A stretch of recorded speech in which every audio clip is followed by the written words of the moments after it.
Good afternoon. I'm Martin, and this is Hennessey Award. There's an old saying that becomes ingrained in our culture about taking the road less traveled. If there's ever been a man who based their life on the same, it was Bill Hennessey. In the 1960s, Mr. Hennessey saw a world with much unrest and with much uncertainty. He decided to take to the streets and rally other Americans in support of peace and social justice. The next decade, when Mr. Hennessey became a certified teacher, he balked at opportunities to teach in a regular public school, and instead took a position at Lawrence Hall Boys' Home, an inner-city residential school for troubled youth. In the 80s, after the death of Harold Washington, the first African-American mayor of Chicago, Mr. Hennessey and his family attended the funeral, showing that prejudice was not a word of vocabulary. In the 1990s, Bill Hennessey followed his path to Glenbard North, where he was excited about becoming a part of the Virginia community. All of this on top of being a musician, published poet, football and softball coach, and more importantly, a son, a husband, and a father. Mr. Hennessey passed away in 1994, but his spirit still lives on today. No, he's not a man you'll read about in history books, but rather he's a man who wasn't afraid of a challenge, a man who has values never learned, a man who helped make those around him better people. Bill Hennessey found his own path, and in the final years of his life, he wanted to help the students of Glenbard North find theirs. All of this is his legacy, and hence the basis for this special award we get today. When I first heard the criteria for which Hennessey Award was presented, one person immediately came to mind. At the same time, when I heard students get the opportunity to choose this award recipient, one person definitely came to mind. I know well enough that this person is immensely appreciated and respected by all the students in this graduating class who have been fortunate enough to have happened. Respectable, honorable, courageous, down-to-earth, and educated in every sense of the word. These designations are what make up Mr. J. Rodgers. I speak for many when I say that if any one person at Glenbard has made an impact on their students, it has been Mr. Rodgers. While teaching world literature to seniors, Mr. Rodgers knows exactly how to educate and motivate students. Friday!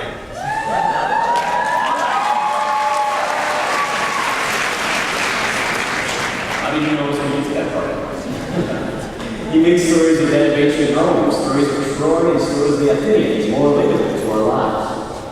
He makes long, complex stories like that of the House of Spirits, more enjoyable and more intriguing.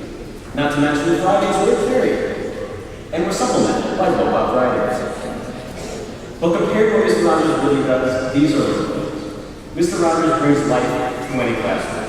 He makes work not a chore, but something we enjoy each and every day. He installs hope and drive in his students and truly exemplifies that an educator who has a passion for what he does. So much that he has the audacity to write a letter to each and every one of his students upon leaving his class. I personally will never forget that letter. He shared some of the positive attributes he saw in me, and he shared the respect he has for him. If anything, that letter, those words, and the true friendliness and intensity of Mr. Rodgers is something that has given me and numerous other students insurmountable confidence. Mr. Rodgers, now it's our time to share our respect with you. We thank you for your outgoing, engaging spirit. We thank you for your honesty and your sincerity. We thank you for being our biggest fan. Above all, we thank you for showing us the value of life, and we thank you for being living proof that there are truly outstanding people in this world. My friend, your impact on us is everlasting.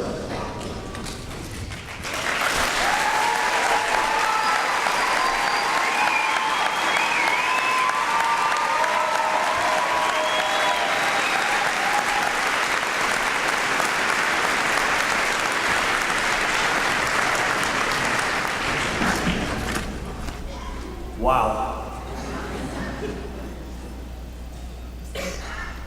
Let me tell a quick story about Mr. Shulo and Mr. Ang. Mr. Ang first. Mr. Ang in our school is known as QB1. He's a stud. And after a particularly good game, he came into my class and I expected him to just be walking around, sticking his chest out, and you would never find a more unassuming person. Mark never talked about his exploits on the football field, never once made people feel like we were lower than he was, even though, let's face it, it's his world and we're just living in it. And I always respected him for that. He's a good man. Now Anthony. Anthony was the voice of Glenbard North for 4 years. That is unheard of. But when you hear him talk, you know why. We didn't call him the voice of Glenbard North. The teacher just called Anthony the voice. In world literature, one of the requirements is you have to read a book about another culture, and you have to give a book report on that book. The requirement's 5 minutes. Anthony went 27. And it was unbelievable. I mean, this was just a taste of what he can do. And I remember going upstairs after that class, I was talking to some of my friends in the English office, and I said, you know what? I would hate to be the poor sap who has to get up and speak in public right after Anthony Shulo. And here I am.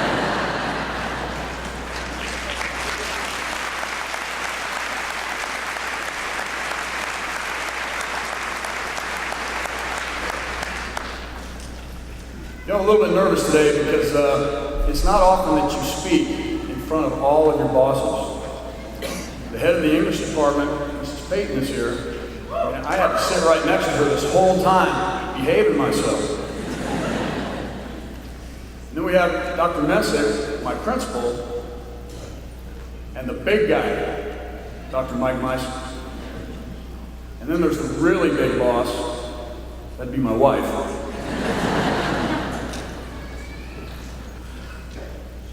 Earlier this year, I had the opportunity to speak to all of the teachers and administrators at the District 87 Institute. And things went pretty well, and I thought, I'm going to pull out some of those little stunts that I tried at that. And when I came up on the stage, I had a Roman dagger that my third grade teacher gave to me. Use it as a prop. And I could just see all my bosses, Dr. Mensick, Dr. Meissen, Laura paid me. They got so excited about that dagger. And I know they were looking forward to me bringing some weapons up here today. And I had some really cool swords I was going to bring in, but nobody told me the deans were going to be here. They checked me for weapons on the way in, and they even took my toenail clippers. So I got nothing. But if you'll remember, I also broke out some sweet dance moves at the Institute. And every good speaker has a backup plan. So yes, I was going to dance for you today. But on the way over here, my wife looked at me and she said, so, what are you going to talk about today? I said, well, I thought I might bust out some of my sweet dance moves. She was horrified. She'd seen me dance. She said, absolutely not. She said, if I see you up there dancing, I'm going to walk up on that stage and pull you right off. I was going to do all my best stuff too. The sprinkler.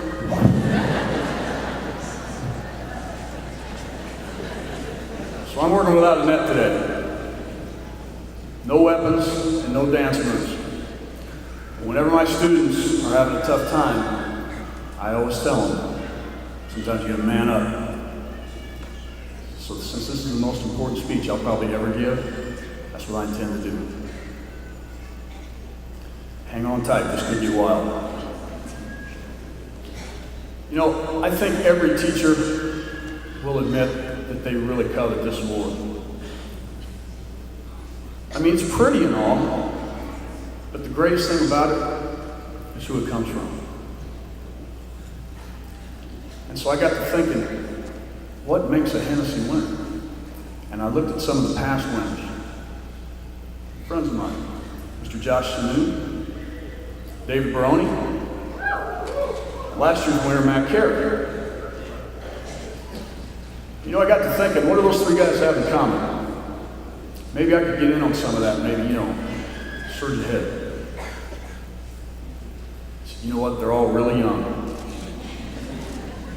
I mean, Sanu, a lot of my freshmen think he's just this really cool senior.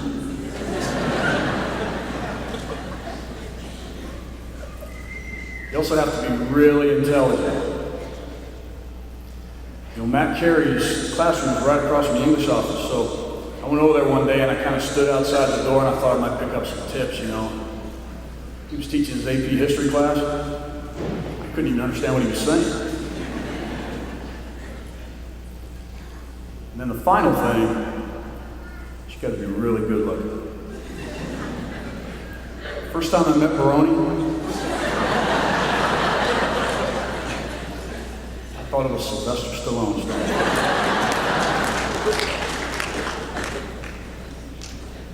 He is indeed a beautiful man.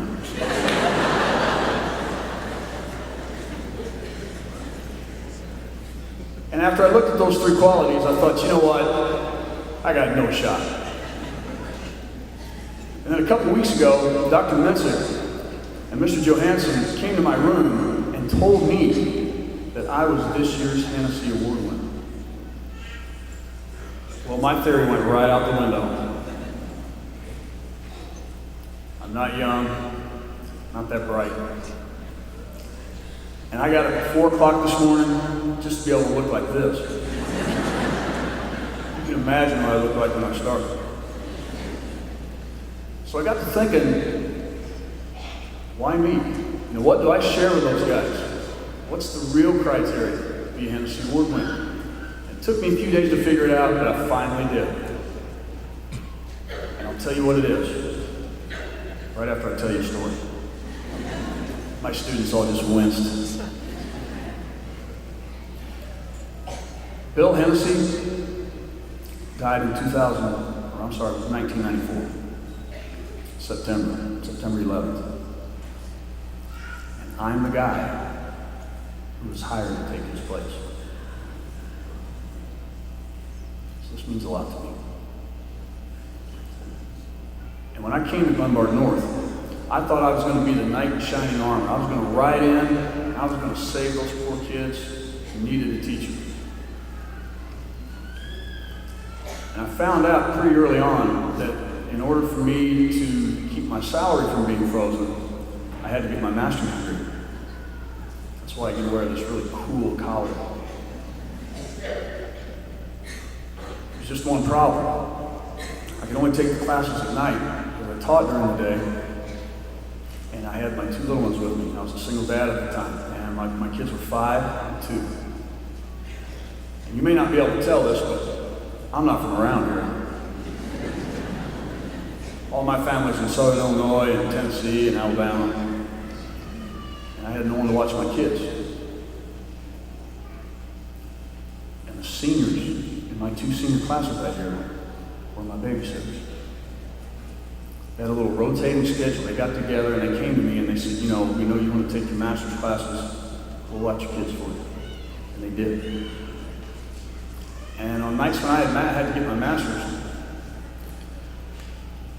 I'd be in class until 10 o'clock at night, and I had an hour drive home, and I'd be grading papers until midnight, 1 o'clock, and then I'd get up at 4 and try to get in a quick workout, which was stupid.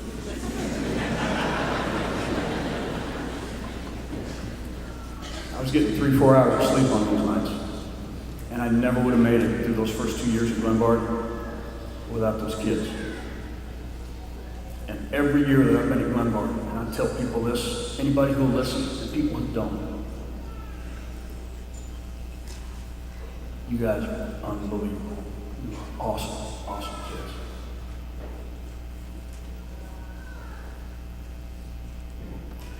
And that brings me to the thing that I think that I do share with those 3 guys, those 3 handsome young men. You gotta love what you do, and you gotta love kids. You guys make it so easy. I was talking to Mr. Boehm up in the English office the other day. And he said, you know, Jim, he said, if I was going to win the Hennessey, this would be the year I'd want to win. Because this is as good a group as I've ever seen come through Glenbard. And Mrs. Payton chimed in and said, you're right. And I said, you know what? You don't have to tell me that. I see it every day. Every day. You know, they tell me that I'm supposed to impart some wisdom to you today before you leave. And I was thinking about be all that you can be, or eat your vitamins and say your prayers. But I wanted to put a little bit more thought into it, so I came up with two things. The first one is value the people in your life and value you. And my dad told me one time that there are mean people in the world and there are nice people in the world. And the trick to having a good life is to stay away from the mean ones. And don't you dare be a mean one yourself. And thank you.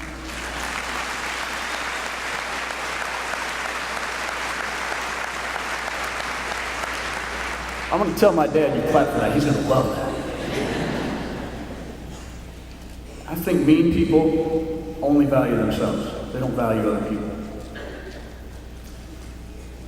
If you can indulge me for a minute, could I have all the parents of the graduates stand up? Please.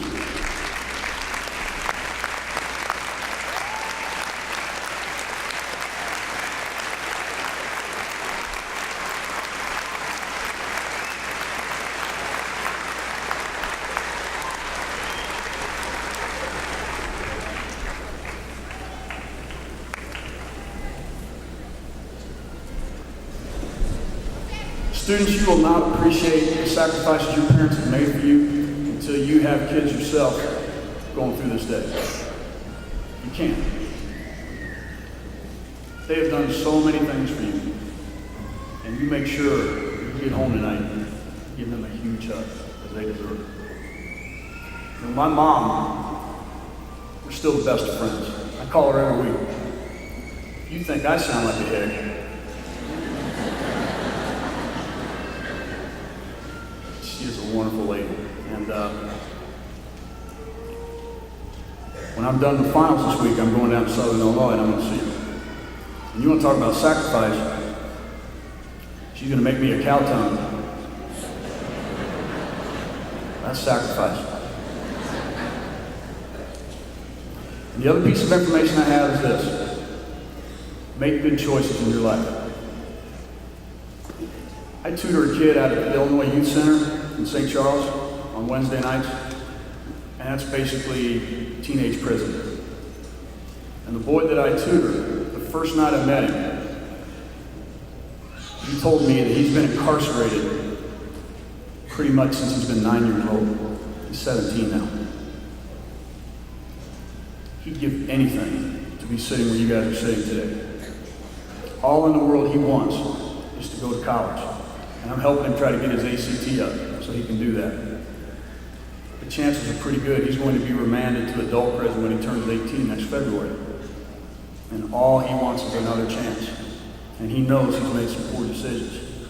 And remember that every decision you make can be life-changing. Okay, be smart. Be smart. You've done too much, you've come too far, and you've achieved so much to just throw it away on one dumb thing. Make good choices in your life. I've said more than I meant to up here today, but if I can only say one thing to the class of 2011, it would be this. I love you guys.